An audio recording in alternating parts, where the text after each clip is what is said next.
that's the end of the talks for today. We're going to have a Q&A session, so I'm just going to invite all of the speakers up to the front.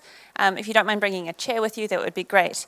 Now, I'm aware that the audience have been fantastic, but have been listening all day and haven't had much of an opportunity to ask questions. So we're going to structure this a little bit like a... Oh, sorry, to come through here? Yeah, line up there. We're going to structure this as a kind of a panel session. So we'll have Jackie here with a roving mic, and we'll take a series of questions, and then we'll put them to the panel, and they can decide which ones they want to answer. And hopefully that will let us sort of take as many questions as possible. Are we all here?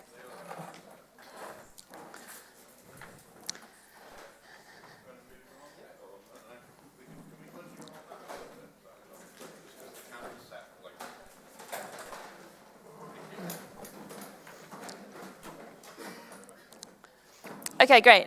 So Jackie here will come with the mic. So if you pop your hand up if you have a question, and we'll take 3 to start with and then put them to the panel and then do another group after that. Okay, so hands up, anyone with a question?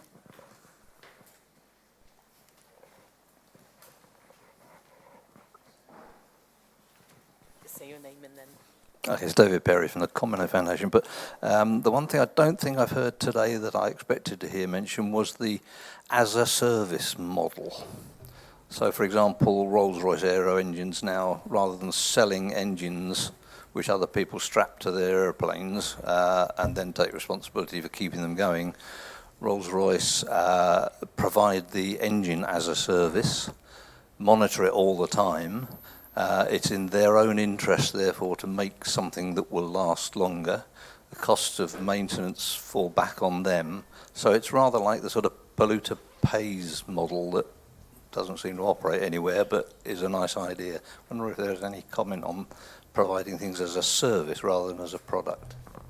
Okay, anybody else?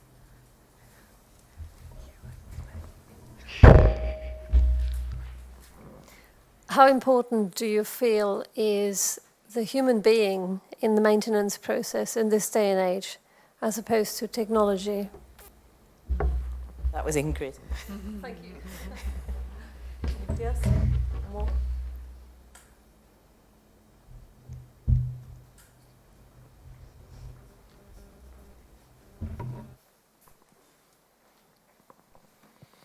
Hi, Kaylin.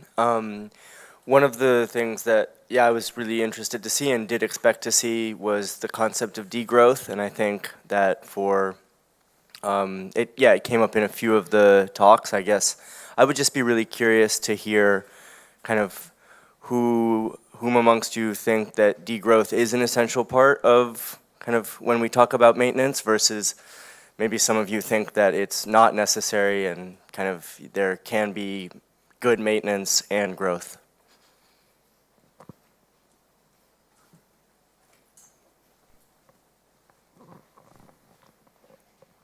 Great, thank you. So now we've got 2 mics for the panel.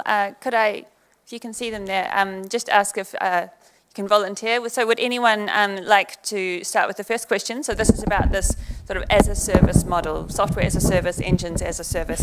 What role does this have in maintenance across your different spheres? So I will take volunteers. If anyone in particular? I can start to cover how that's dealt with in structures, built structures or bridge structures. That there is a move towards what we call a design, build, finance and operate model, which is quite a controversial model, to be honest.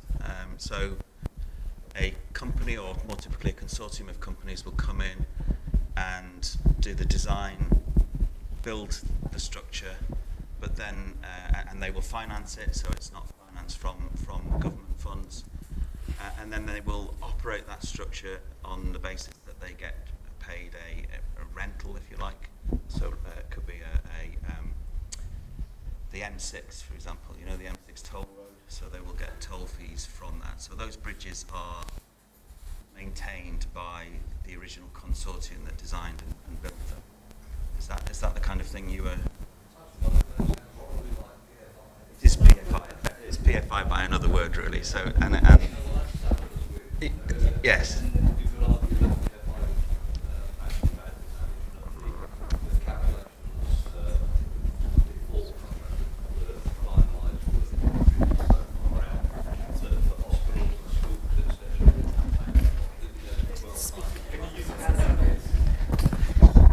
Yeah, I would certainly say that PFI, particularly in hospitals and schools, has had its problems, certainly. But I would point to the M6 toll road as being more of a success story, if you like, from the roads and bridges infrastructure.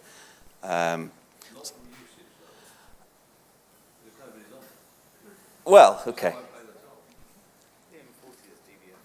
Yeah. I mean, if nobody's obliged to pay the toll, certainly, but that's the risk. That's not a public risk. Then that becomes a private company's risk. I'm not saying I agree with that model or disagree with that model. I don't want to get into the politics of it particularly, but that in answer to your question, that model does exist within the highway infrastructure industry, if you like. Does anyone else? This is something you see in electronics, actually.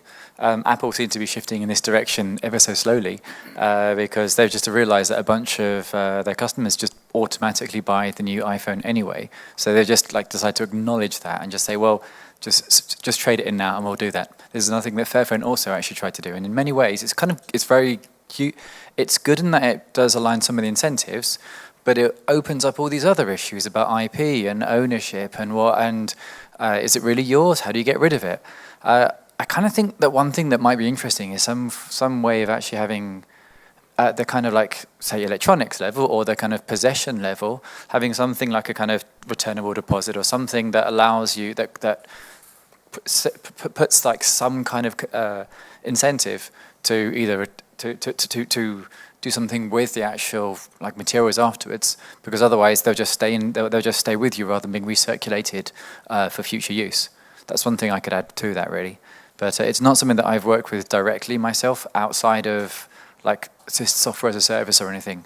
Ironically, infrastructure as a service is a term used for cloud computing, but there's now infrastructure as a service as in actual infrastructure as a service, with loads of people doing things around finance for this, to let you use OPEX versus CapEx for this.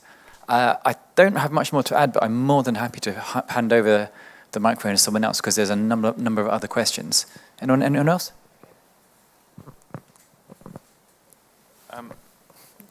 Actually, on the point of maintenance as a service, I think what you described was moving away from maintenance as a service because you lose that connection with the thing or the people that you're helping to maintain. And maybe that's actually not a positive, but is it a positive when it's physical as opposed to human interaction? Well, yeah. I mean, I think it probably depends enormously on what the particular thing is that has been maintained and who is involved in that. I mean, I was going to address the second question, which is the role of people. Oh, yeah. Okay.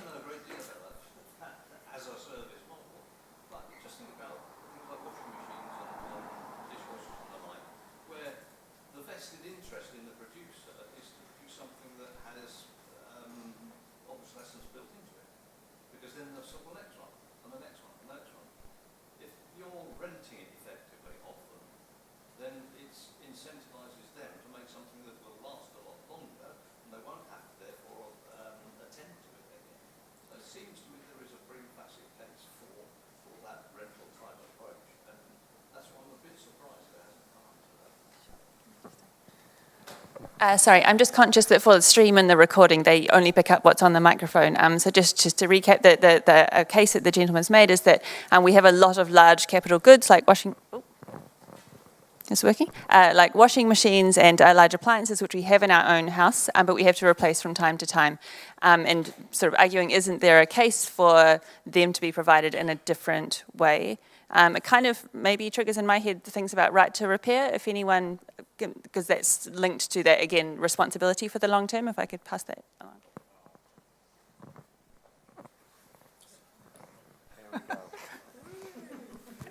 So actually, that was great because after I'd said it, you mentioned right to repair, and I think that's, so for me, this is the challenge, and I'll tell you about its complete self-promotion here. One of my favourite companies in the UK is called Caldertech Technologies, or Caldervale Technologies. No relation, I just like them.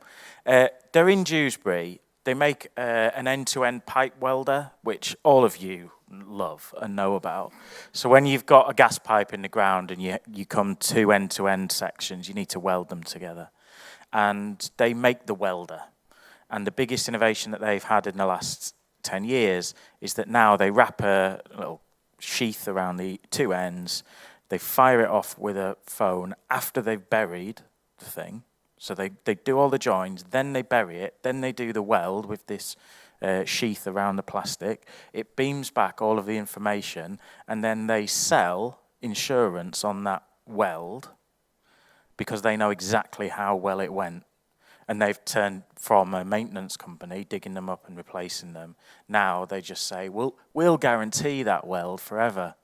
And none of their competitors can do it because none of the competitors can prove that the weld is perfect. So they have done, in that section, they've kind of eliminated maintenance. So it's not maintenance as a service, it's a promise of maintenance as a service, and therefore no maintenance. They don't do maintenance because their welds don't fail. The challenge, though, is this right to repair stuff, and I think that will always be a problem for the maintenance as a service world. So tractor makers would love to sell you maintenance as a service. That's what they do now. If you say that you're not allowed to lock down the maintenance right, then it's hard for them to build a business model. So I think right to repair is absolutely essential. I don't think you should be allowed to lock it down, but it does constrict the area in which you can do maintenance as a service quite a lot. So I think that, I don't know if anyone's fixed that, but that's the problem, right? One other problem when we come to consumer goods that you can think of, it's interesting tying it into the talk about bridges, but you were just talking about it, about detecting when problems are happening requires a whole bunch of monitoring of the use of that technology. When you're talking about consumer goods, whether they're printers or they're washing machines or whatever, that starts to then lead into these issues about being surveilled and data about us being collected and sent back to those kinds of places. So I find it interesting to then tie it into the ethical use of data that is being collected from the things that are being maintained on our behalf and being sold to us, and perhaps we might, these are going to be difficult judgments for us to make about the cost, about what monitoring we're happy with, about the potential benefits of maintenance, about the degree to which we want to be actively involved in maintaining and repairing and having flexibility around our equipment. Those things all come together in these kinds of cases.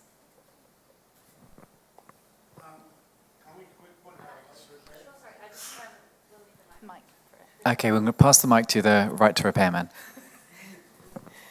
Who is it? Thank you very much. I'm a volunteer with the Restart Project, and we were one of the initial we were one of the main movers in the EU right to repair movement. Quick plug, there's now a website called repair.eu if you want to have a look at it.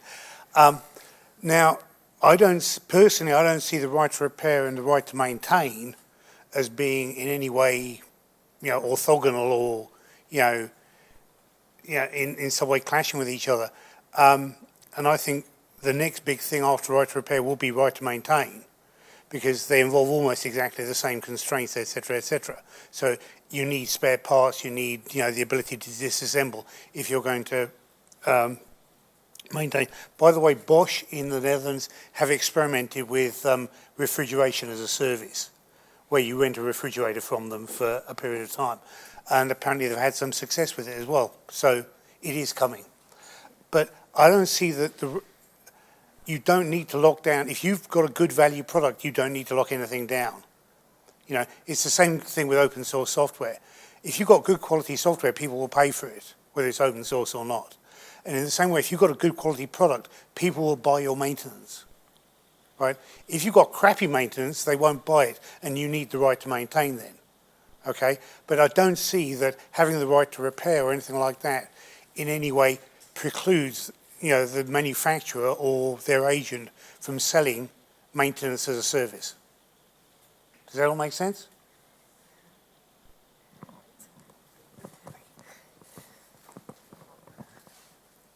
Who wants to answer? Thank you.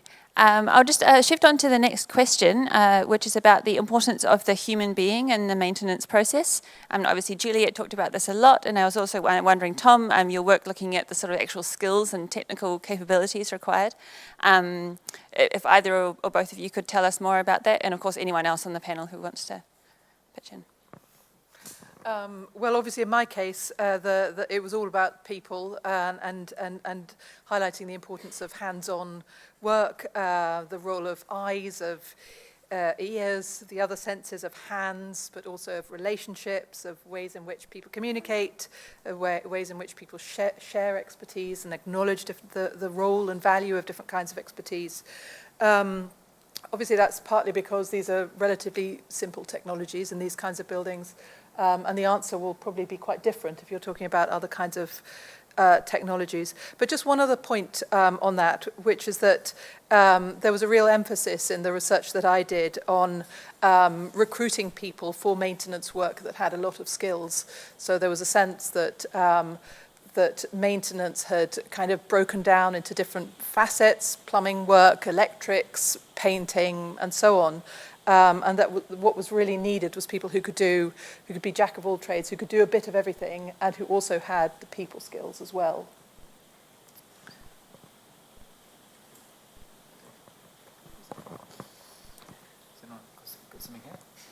Okay, all right, okay, I can contribute, sir.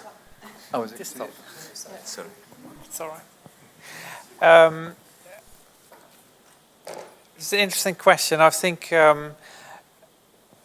obviously the kind of repairs that I'm involved in are all very manual, and you can use a sewing machine, but it relies on people to be able to do it. But the other thing that I find interesting is when I take on repair commissions, I'm really interested in the story behind the garment and the wearer. Why do they want it repaired? I've once repaired a jumper for somebody who had a kind of a fraught relationship with her mother, but the only thing they could talk about without ever getting into a fight was by knitting. So she had this one jumper that her mum knitted for her back in the 80s, and it was really special to her. But when she didn't wear it anymore because the shape and everything was wrong. She didn't like it as a fashion item anymore. So she thought, I'm going to turn it into a cushion cover. And I think when she tried to do that, some of the anger came out as well. So she really hacked off a sleeve without thinking about it. And so when I repaired, that was a really intimate human thing to turn those pieces of fabric back into a jumper, and repairing something made by somebody else who I've never met, but because of the story of the owner, I felt some kind of connection there. It was really special. So for me, the human side of repairing is very interesting as well.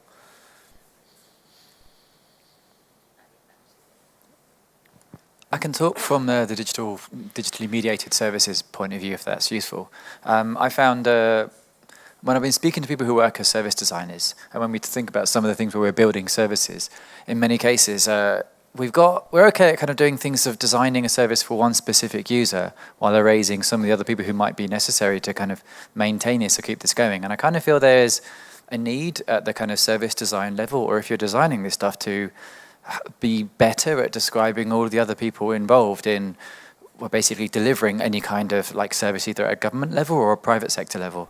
I found some quite useful stuff from .everyone when they talk about consequence scanning as a way to look at, say, look if you're operating a service, think of the other people who might be involved or you might be forgetting when you're designing something, and come up with some of the kind of more, I guess, stressful cases of working with something. So you can think about all these other scenarios. I've also found some stuff from Cassie Robinson, really, really useful about designing at this level here.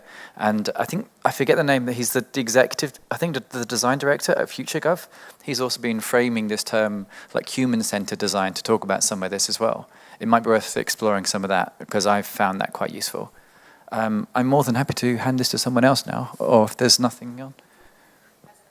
Yeah, or we move to the next question. Okay.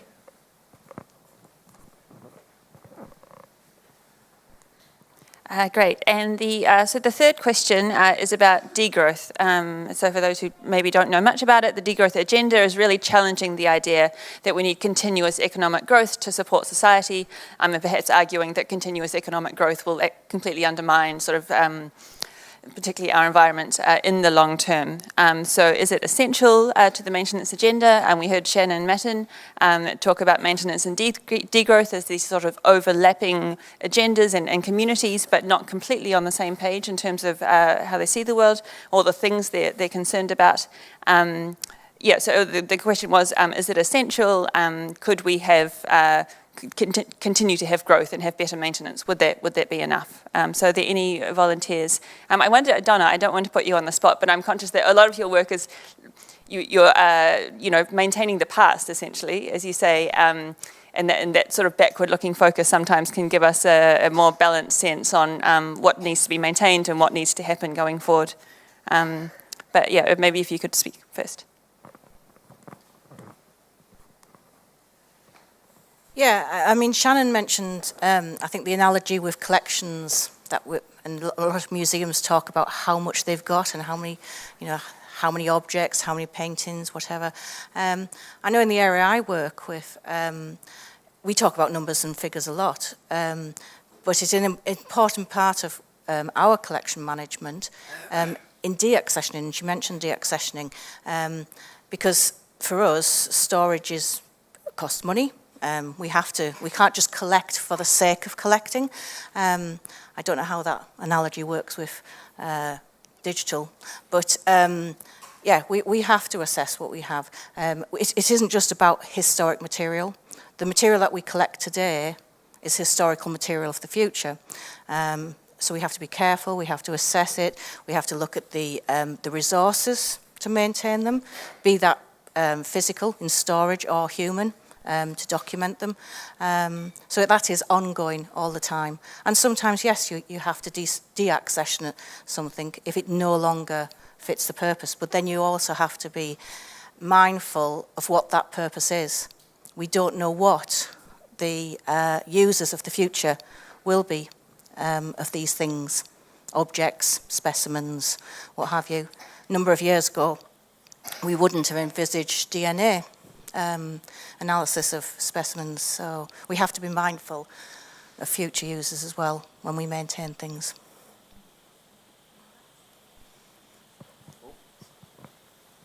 I dodged the people question because I'm not very good at people, but I will answer it very quickly now. My feeling is, in terms of data and the data sets that I talk about and a lot of other data, like Jenny mentioned, OpenStreetMap, it all comes from people. The role of technology is to stop people doing the same thing 50 times. If you're creating a tree database in the UK, put it on OpenStreetMap. And that way, everyone can use your tree database. Because I've seen about 100 tree databases in the UK. So it's always people. The technology should be there to reduce duplication. And that will let people do loads more stuff. So the overall effect will be bigger, but it's always, for data, it's always people. Degrowth, ooh. Right, I'll get myself in trouble now, but fine. I think growth is brilliant. I think that the suggestion that our current economic model values growth above all else is rubbish. It doesn't. We make choices all the time to grow less. I think that in terms of sustainability, we have to be mindful that the parts of this country that have grown the most are the most sustainable, right? See, if you live in rural East Yorkshire, which is a very poor place that hasn't had much growth, where I grew up, the carbon footprint is massive. If you live in London and get the tube to work or you get the bus to work, your carbon footprint is tiny. I don't believe that there needs to be a fight between growth, economically defined, GDP, or however that is defined, and sustainability. There are some really stupid things that we do, though, in this country.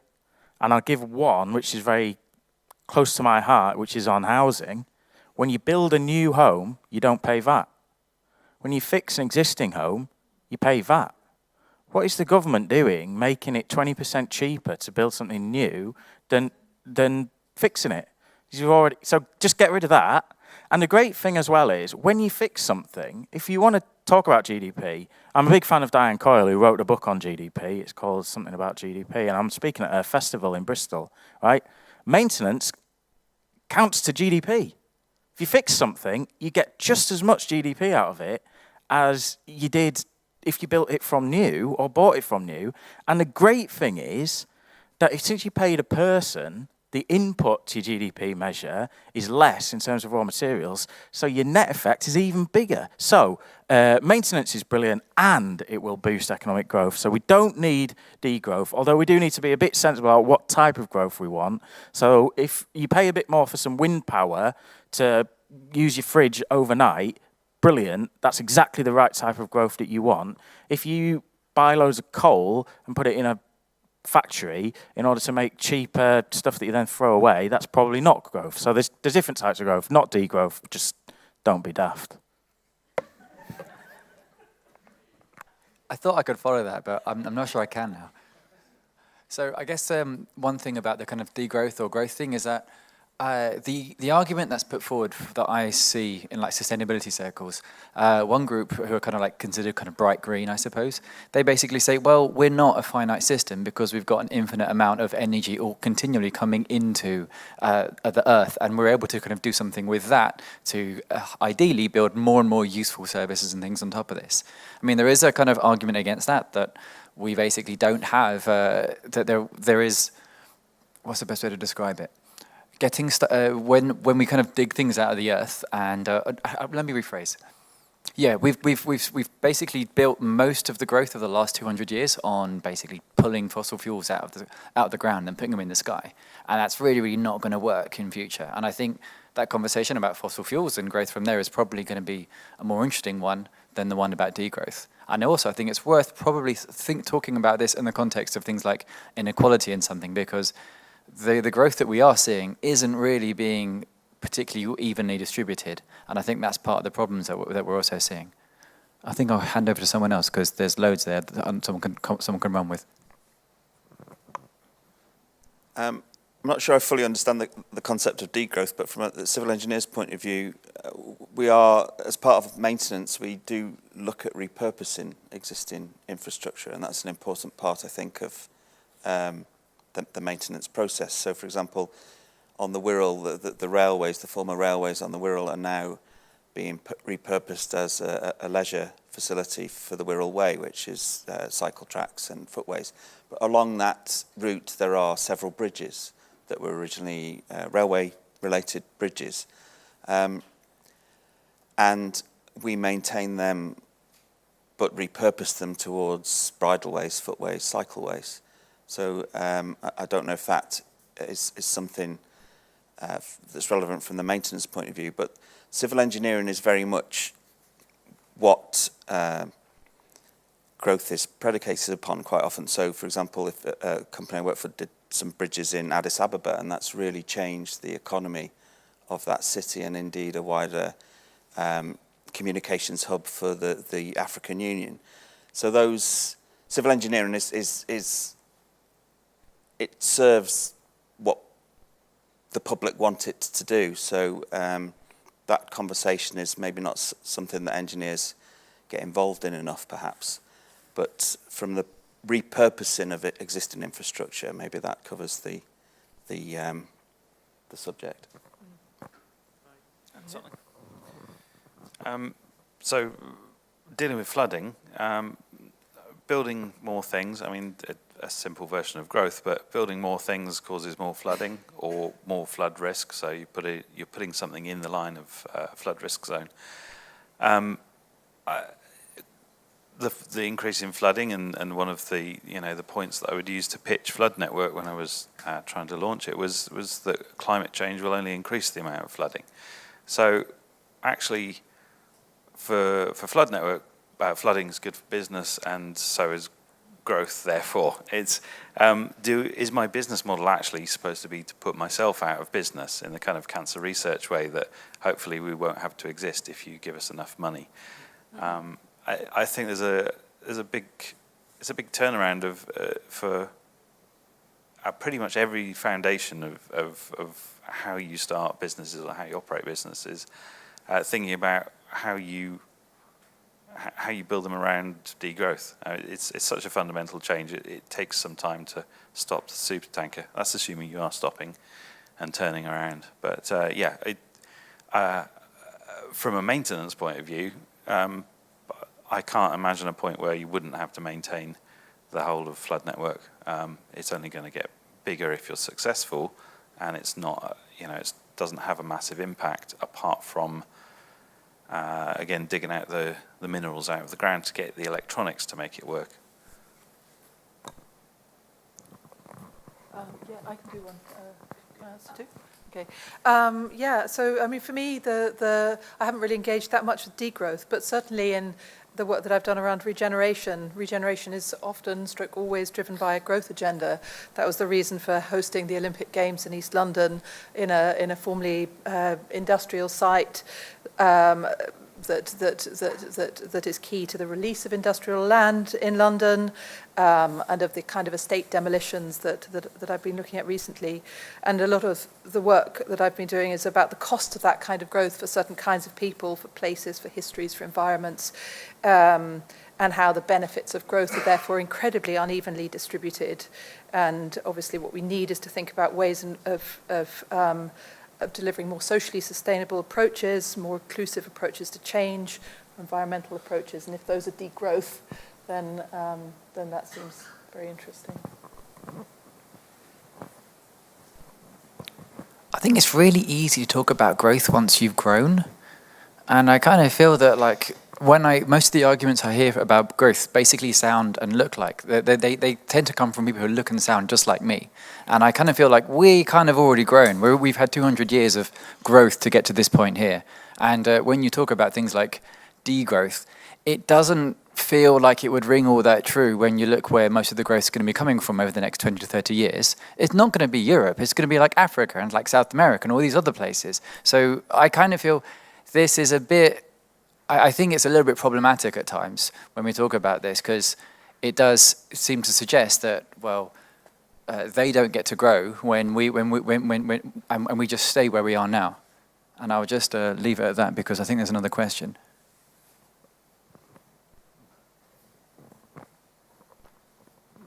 Great, thank you. So as you can see, I think with something like degrowth, we can get into huge debates over definitions. But a lot of the questions raised around what we actually mean by growth, what kind of growth, for who, how is it distributed, to what purpose, is really important. And I will just, I was at the degrowth, or sort of the Festival of Design last weekend, where we had a stand on degrowth. And one of the questions that really resonated with me was coming out of this was, what would it look like, or what kind of political, economic, and actual physical infrastructures do we need that both support good quality of life and sustainable economies, while also allowing us to consume less, and really coming after this question of how much are we consuming and what is necessary to support that growth. That's just sort of round off that question. I know we have one more from Laura for the crowd, but can I take maybe... Yep, one here. Two more from the crowd, and then we'll go on. Thank you. Who's it? Hands up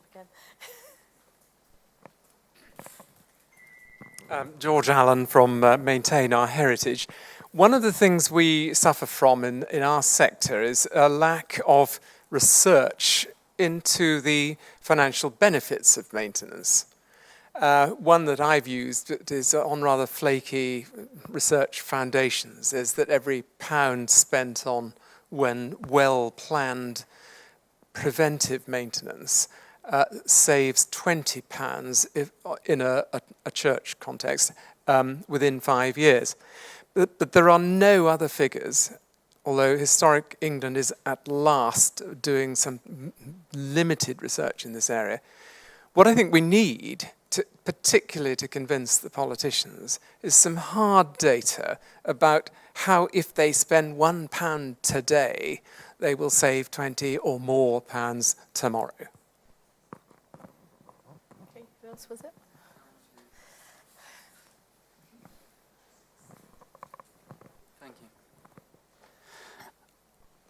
I wanted to ask about the capacity building. So I'm Szczepan, I'm from Animorph, we make apps. I wanted to ask about how do you find maybe in your practices some mutual interests that enable you to build capacity for maintenance. So for instance, I don't know, you want your rubbish to be collected, or you want to know how to fix your garment, but how to fix your sink, how to know that the flood is coming. I don't know, how do you find, do you see any potential for capacity building so people can be more independent, maybe through, things like open data, open source, and so forth?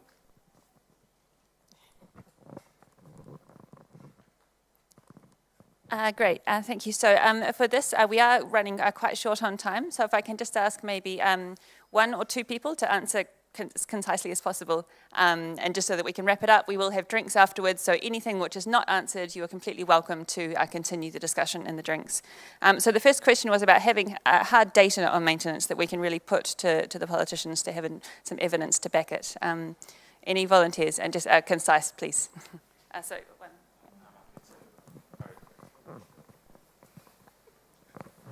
Get him, Tom.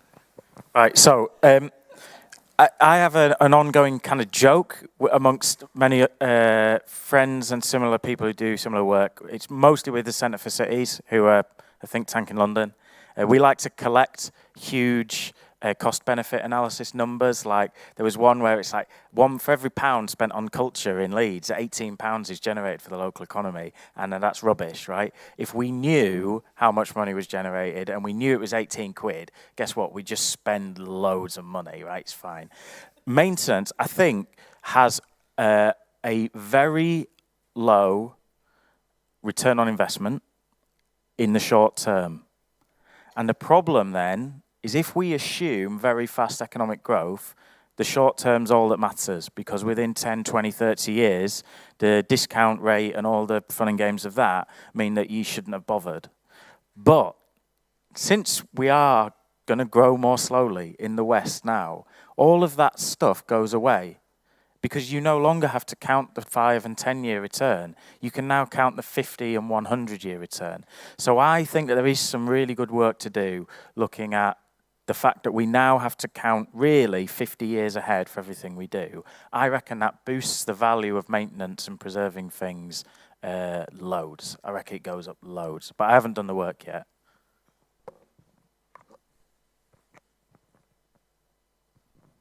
I was just quickly going to talk about in the civil engineering infrastructure world that there is a cost-benefit analysis model that is used for assessing any scheme. That's more extensive for bigger schemes, obviously, but they do look at net present values of investments, so they can look at the analysis of a pound invested now compared to a pound invested in 10 years.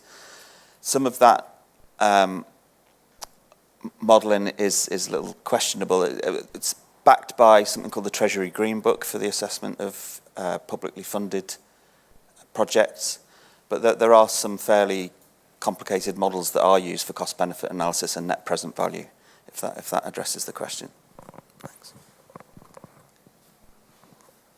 Okay, and the last question is on capacity building. So can we build on our mutual interests to build the capacity to take on all of the issues that we've discussed today?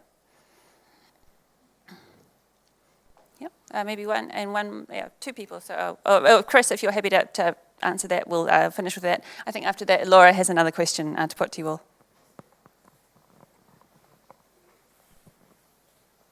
I think it's really, really hard, given just how broad this is, to have any prescriptive things. But some of the stuff that Jenny mentioned about having like patterns for this, I think was really, really useful. Being able to name some maintenance patterns or some things like that would be really, really effective. And you see some of this stuff at a service design point of view with, say, FutureGov. They basically share, they maintain a pattern library of things they do for making services work. Having something like that, being able to name something, would really work, because we see it in software, we see it in architecture. I'm not familiar with something like that for maintenance, and I feel that would be a really, really easy thing to share and build upon, to at least kind of generalize on.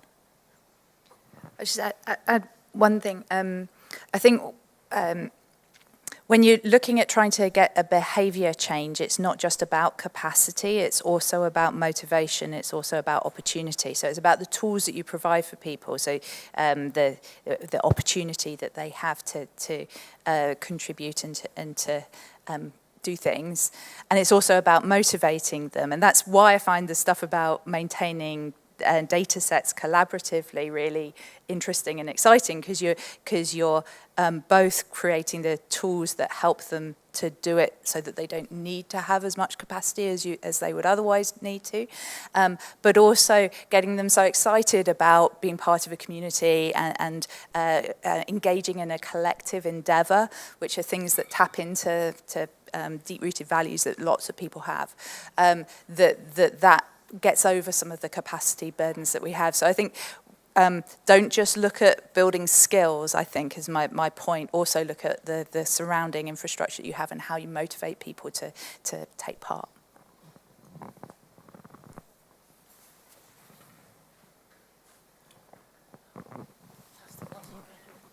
Oh, it's passed to me. Okay, I better say something. Well, what I'll say is, let's all thank our amazing speakers panel. Woo!